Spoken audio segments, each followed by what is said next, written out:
Hello, welcome to another session of Pathways to Peace. We have a distinguished guest is Farah Sarosh. I'm sorry, I'm probably pronouncing your name incorrectly, but Farah runs a huge organization called Nurture Life, and Nurture Life is based in India, but they have chapters all over the world, including us, which I'm very, very proud of. EQ for Peace is our nonprofit in the United States, and we are a chapter of Nurture Life, and very proud to be. We are dealing with mental health. So, Farah, wanted to introduce yourself, and I'll pop up your slide. Go ahead.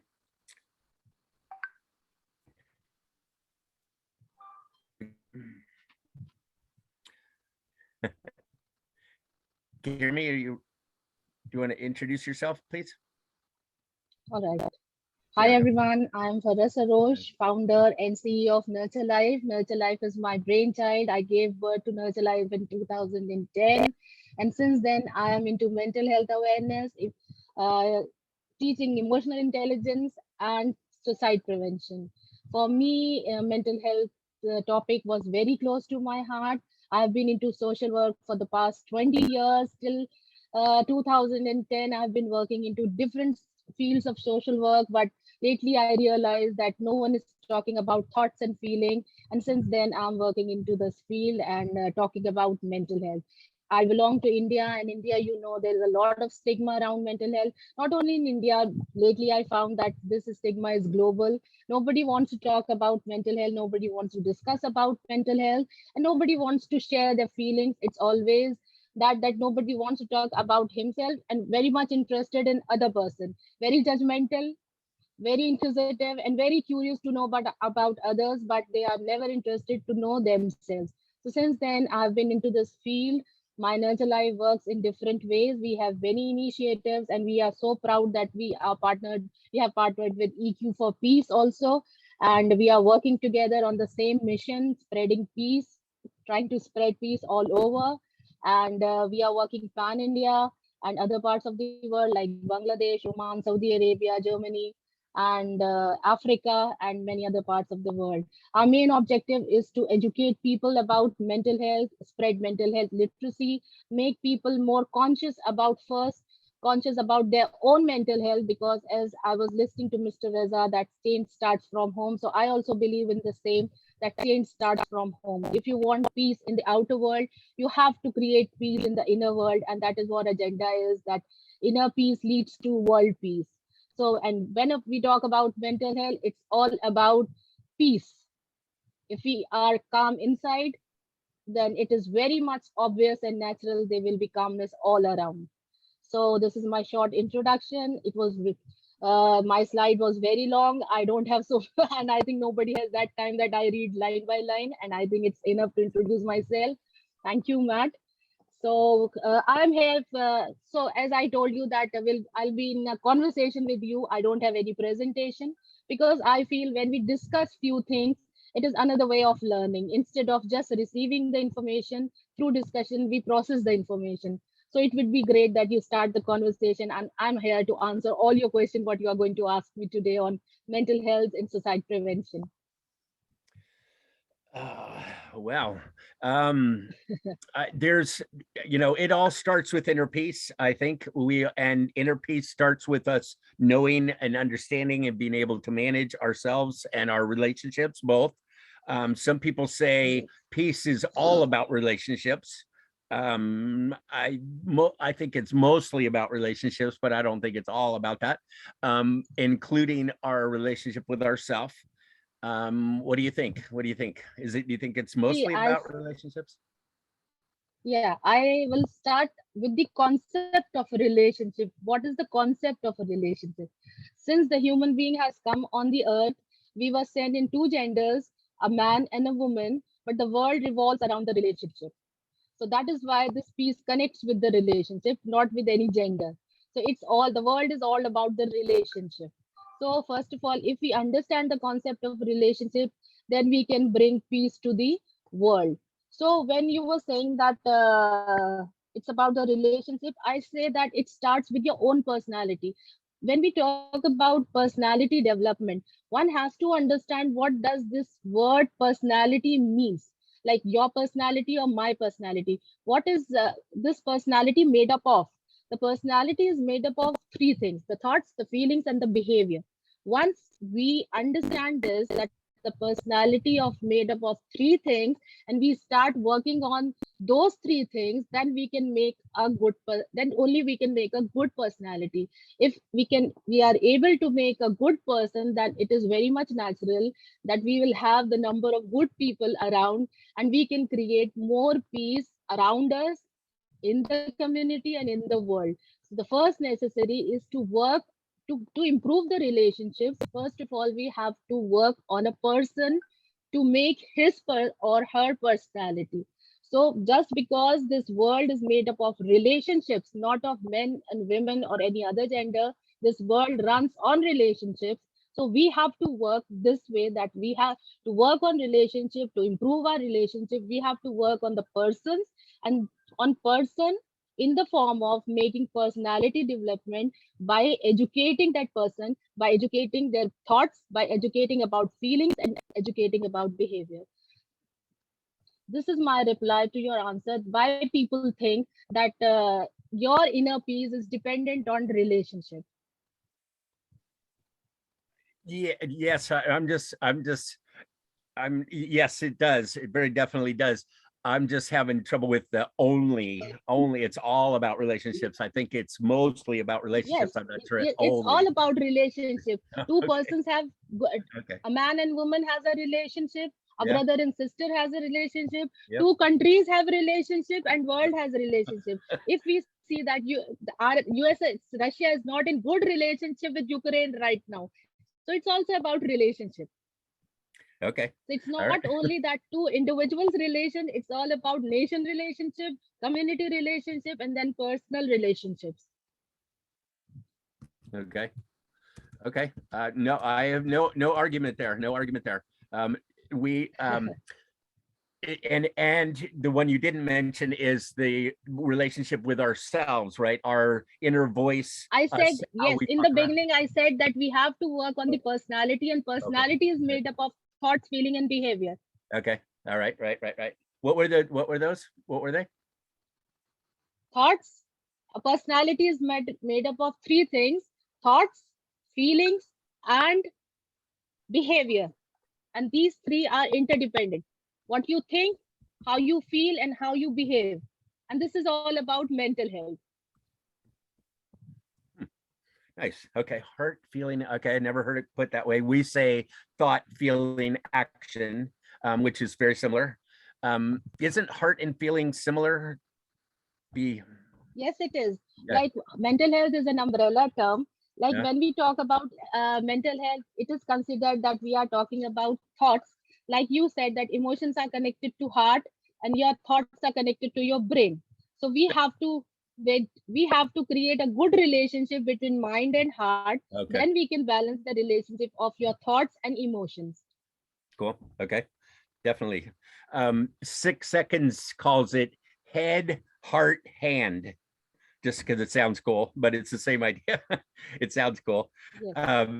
So thoughts, feelings, actions, and actually, I mean, that's what that is very accurate. What I've been adding to it lately is thoughts, feelings, decisions, actions, because the decision is where we get to choose. That's where our choice is. That's where our freedom is. That's where our power lies in emotional intelligence. Do you agree?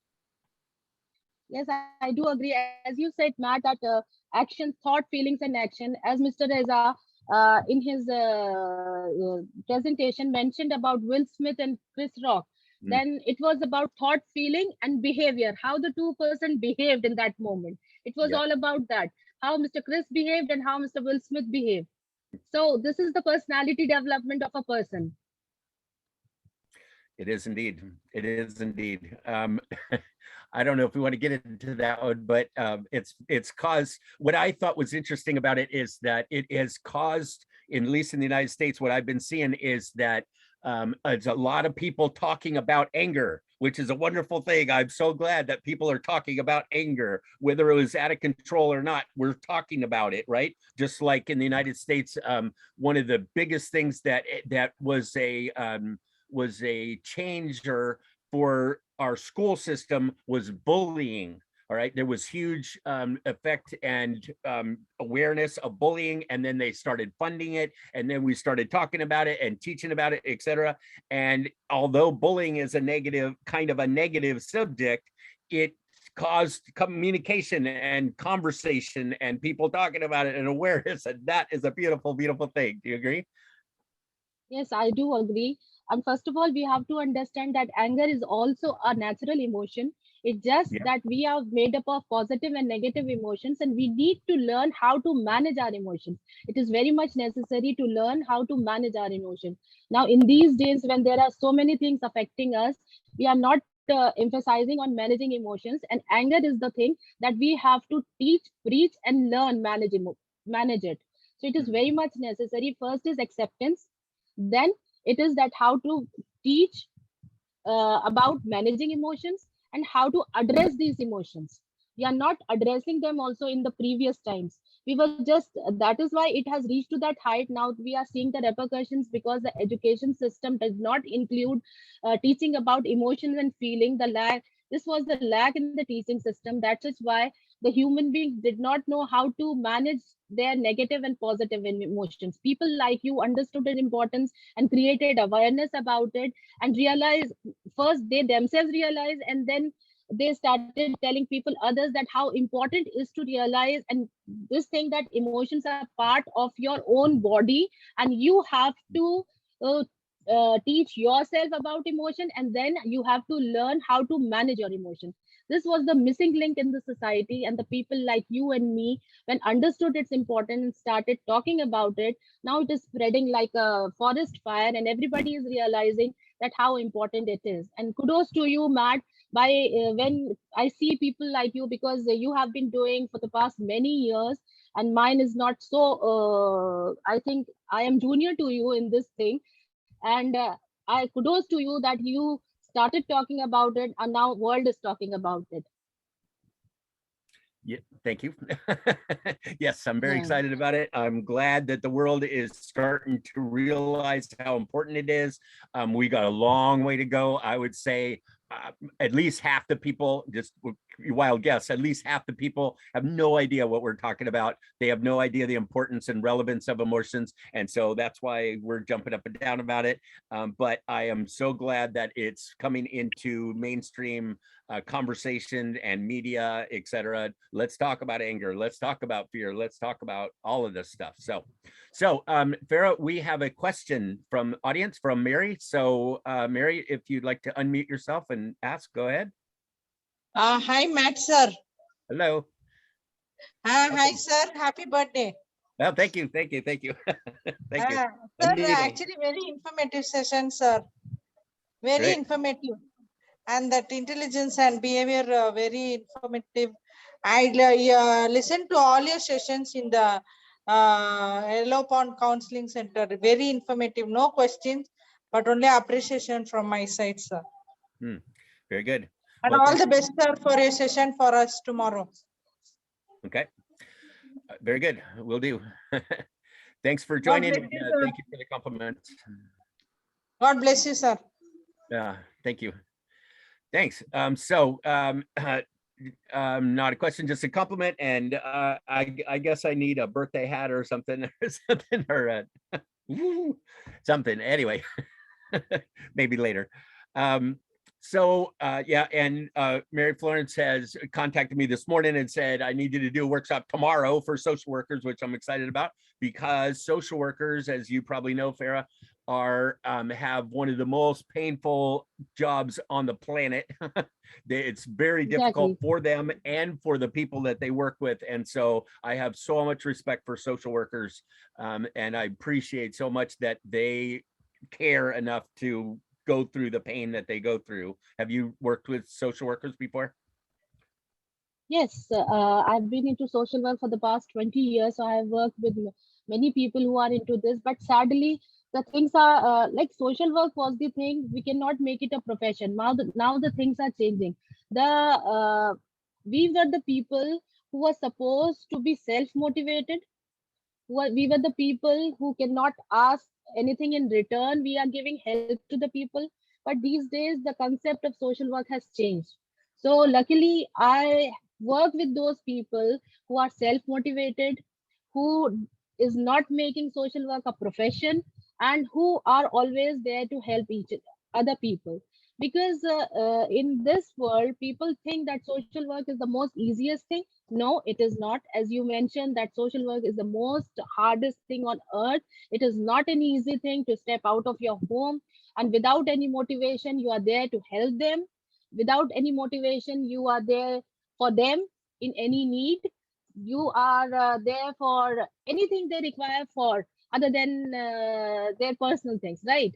So when we talk about social work, first of all, we have to understand. See, everything when you'll ask me, I'll get back to the concept of the thing, because I am a kind of person, because I felt that I should talk about the concept of the thing, because nobody is talking about. Everything is done superficially, and if we do not talk about the root cause of the problem, things cannot change. I am a social worker.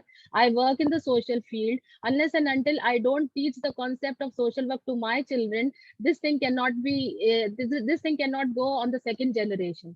So that is why whenever things are discussed, I always bring this point that we should talk about the concept of social work, because I feel when we were sent on this earth, every individual was sent on the earth, that it was their responsibility to support the other human being on the earth. So this is the concept of social work. Okay, So interesting perspective. I hadn't okay, thought of it this is that way. my perspective, yes. And unless and until we don't develop this perspective, we cannot bring change on larger level. Otherwise, it will be on a very smaller scale. That is Mhm. why I always insist on, when we talk about a topic, we should talk about the concept of that topic. Then I'll come to your point that what you asked, that yes, it is difficult part. It is a very very difficult part. You have to come out of your comfort zone. Everybody nobody likes to come out of their comfort zone, because we have so many responsibilities. We have to earn for our family, we have to take care of our family, and then we come out of our comfort zone to help others. So it's not an easy thing. So I also have a huge respect for social workers, and I urge people that understand the concept of social work and make it an individual responsibility, instead of making it a certain groups responsibility. Make it a individual responsibility. Be a social worker. Everyone should be a social worker. Bring a change in their own capacity, and then teach your children also. Then only we can bring a mass change in the world. Then and we can spread this what you are doing, what I should say, what you are doing to spread peace in the world. Then only this thing can be done. So yes, Mm. I have a huge respect for every person on this earth, and I want every person to be a social worker in his or her capacity, and work for the world and work for the people. That's beautiful. That's beautiful. I love it. I've never, like I said, I've never heard it put that way before. Be a social worker, not a social worker, but a social worker, right? Right? It's something like that. You might think that I'm not giving a simple answer. I'm always Yeah. going back to the thing and bringing things from there and answering your questions. But I have got this opportunity, so I'll work on that. That I want people to understand the concept of everything, so Okay. that other people should also learn, and they can inculcate the things inside them, and then they can teach to their children also. No, nice, nice, nice. I'm getting teary here because I'm so glad that you're here, Farah. I'm so glad that we are connected, you and I, and our organizations are connected. I love what we're doing. I love what you guys are doing. I love what we're doing, and it just really makes me happy that you have such a cool perspective on things and are willing to share that. So you're being very good Thank social worker right now. Social worker. We're working thank on you. social stuff. That's awesome. So, um, so what else? What else? So I guess, um, So can you always have a cool perspective on things. How do we do this? I know you're trying to get everybody in the world to understand their mental health, as I am. I did a workshop this morning before this even started this morning on positive mental health. And I love the concept. They love the concept. It's that we can actually do better. The mental health has kind of negative connotation to it, and we can do better than that. We can go down and learn how to deal with our negative emotions so that we can be up more often and more powerfully, right? So how do we get this toward peace? How do we get this out to the world? But what I feel that it is very much required that everybody should accept that everyone has mental health. It's not just that few have and few do not have. Yeah. We all have mental health. Like when we teach the little kids about mental health, we say that when we talk about health, above the neck it's mental health and below the neck is physical health. So it is very much required for everyone to understand that we all have mental health. No. And second thing what is required is to teach about what is the difference between mental health and mental health illness, because people, whenever we talk about mental health, people always connect it with mental health illnesses. So it is the time when it is very much required to create awareness about the difference between the two, then educate people about the difference between the two, and then sensitize the topic, and then then educate them about the thing, right? Mental health is very much required. We have to talk about mental health, and everything eventually connects with mental health. People don't realize, people think that mental health is a different topic, but it's not. Whatever societal issue you pick up, everything connects eventually with your mental health. Nice. The way you, the again I'll say, the way you think, the way you feel, and the way you behave. Yeah. It is all mental health. Yeah. And mental health is an umbrella term. Then it is, now we have started talking separately about emotional thing, because people do not understand the difference between the thoughts and feelings. Thoughts, it's what we receive the information, how we process it. This is all our thought process. And the feeling that is generated from that thought, it's all about emotions. That is the heart. So it is, in a very simpler way, in the very simple words, it's high time that we should teach people about mental health. We should teach people about the difference between mental health and mental illness, and we try our best that we design such curriculum around according to the age of an individual, and try to include them in schools, colleges, universities, and also in the corporate firms, because they have reached to that age that they cannot go back to the school. Now it's time they also need to learn about this term. So a few programs should be designed and should be included in corporate program, so that people know about it, learn about it, and we can help in creating global peace all around. Every age group we have to involve with this topic. Every age group should be sensitized with these topics, and they then further be educated according to their ages. It's not that a 3-year child should be sensitized with the things that has to be taught in the 14 years of age group. So the curriculum should be designed according to the age group of an individual. And we should sensitize this topic, we should educate them, and we should make it a mainstream topic. Yeah. At our houses, the dining table discussion, it should not be talking about mental health and emotional health, should not be closed door discussion. It should be dining table discussions. Parents should talk about thoughts and feelings on the dining table when they are having meals with their children. So we have to bring these closed door discussions to an open platform. And when I say open platform, because I personally strongly feel that change starts from home. So we have to bring these discussions on the dining table, so that a parent, and we can bridge the gap between a child and parent. We can improve the relationship between parent and child. Then only we can say that a healthy individual can be brought up. Nice. Nice. That's great. Yes. Well put. Well put. I mean, I've thought those before, but hearing your words and the way you say them, it's great. We all have mental health. We want it to be a dining table discussion, open platform. It just should be normal conversation. What we find, do you know, 9 states now, 9 states out of 50 in the United States are now requiring mental health education in the schools. And that just makes me very, very, very happy. They're just getting started, but that's okay. We're starting. And that means there's funding for it as well. And of course, some focus on that. So that's great. And We have also started, and from Nurture Life also, we have started creating mental health clubs in schools and universities, where we have designed such concepts so that we can interact with children, with students. We can talk about mental health openly.